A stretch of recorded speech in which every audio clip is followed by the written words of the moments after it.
should be saying to your boss. Holy crap, can you hear my inner thoughts? I can hear your inner thoughts.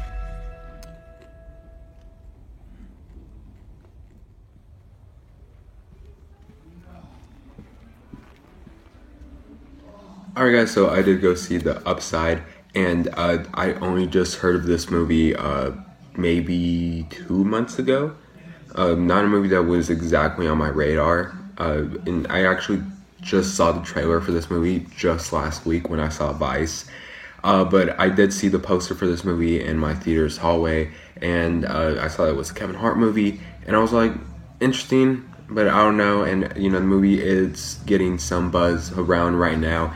It did win the weekend at the box office, and I'm kind of happy about that. I'm kind of happy that people leaned out of all the movies that they could have seen this week. The Upside was the main one, and I'm kind of happy about that actually. And this was a movie that was supposed to be released by the Weinstein Company about a year and a half ago, probably, I think. But then that Weinstein controversy happened, and it was shelved. Of course, STX bought the film rights to this movie, and now it's released in theaters. So let's get started with this review. You know, this is more of a different role for Kevin Hart. You know, he does play this, I forgot his character's name. Oh, he plays the character named Dell. You know, he's a very unstable man who, you know, he can't see his son, and then he has problems with his ex-wife. And, you know, he has all that around him. He's looking for a job. And then we have this other wealthy man, you know, Philip, you know, played by Bryan Cranston in this movie, who is a quadriplegic man who, you know, he can't move his arms, his legs, or anything. Really, the only thing he can move is his head.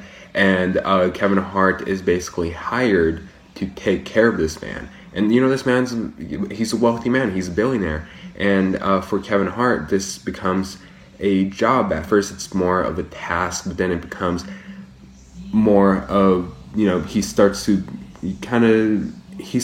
form this relationship with this person, and you know, he really grows on him throughout the movie, and or they grow on each other, should I say.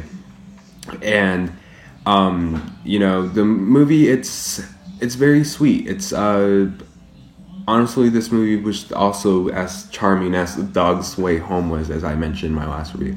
This movie was quite charming, and I did not expect that, especially for a movie, you know, a comedy drama, should I say, that is going to be released in, you know, the month of January. You know, of course, I don't expect the best movies in this month, but I was surprised by this movie for many reasons. I thought that the movie, you know, did have a very good message, and even though at times it was too, like, forced in your face sometimes, the movie was very sweet. It was, you know, it had some positive messages to the movie, and of course, both the leads in this movie, Kevin Hart and Bryan Cranston, I love them both in this movie. I love the chemistry that they both have in this movie, and I would love to see more of them in a different movie. And I really like that the relationship that they start to grow in this movie. Of course, again, Kevin Hart, he plays this character who's like very unorganized, and I guess you could say he's not all that likable for about the first half of the movie.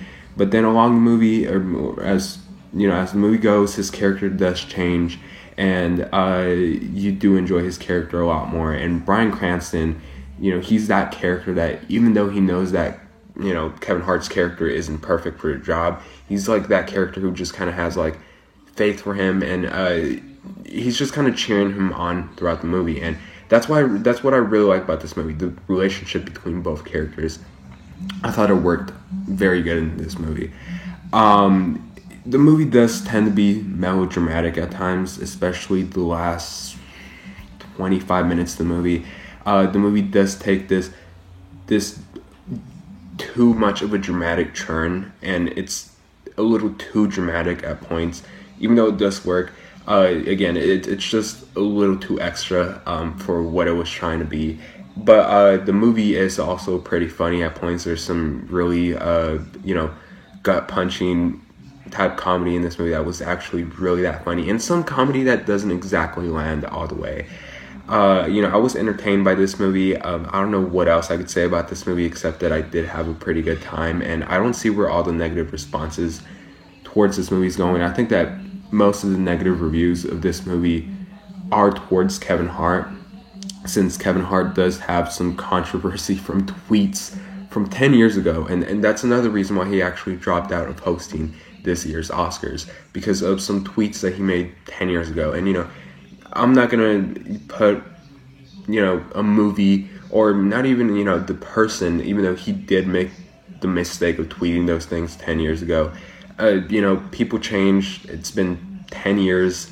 And, the people criticizing Kevin Hart, the people criticizing him also made mistakes in their lives. So I don't know why they're going to hold his career down over something that he's done in the past. Okay, maybe if he was, for example, what Bryan Singer did, Bryan Singer's a rapist. That's a whole different story. But, Kevin Hart, for some tweets from 10 years ago, same thing happened with James Gunn. I don't know. I really don't understand the world these days. They just go way too far with things. But I think that's where most of the negative feedback for this movie is coming from, because of Kevin Hart. But anyways, the upside, I had a fun time. It's a decent movie, nothing too extraordinary, but it's a fine movie. I'd recommend a matinee or a discount day. With that being said, I'm going to give the upside a B.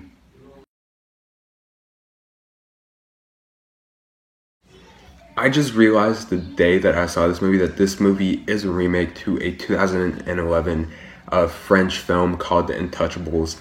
And I think that's probably another reason why this movie might be getting some negative feedback, because that movie was just made in 2011. It's pretty recent, and it's kind of unnecessary to have the American version of this movie. But you know what? It paid off at the box office. It made some money. It made, I think, $20 million, number one at the box office. A very good headline, and of course a lot of that is thanks to Kevin Hart and Bryan Cranston. The showing that I went to, it was in the biggest auditorium, and the movie, the showing was nearly sold out. So it's nice seeing people coming out to see the smaller movies after the big holiday movies that just came out. But anyways, I'm sorry if I stumbled a little bit on this review. I just wanted to get this review out, but my next movie day is for Glass. I'm going to get that review uploaded as soon as possible. As always, thanks so much for watching. If you guys seen this movie, let me know what you guys thought about it in the comment section down below. Thanks so much for watching. Please like and subscribe, and I'll see you guys later.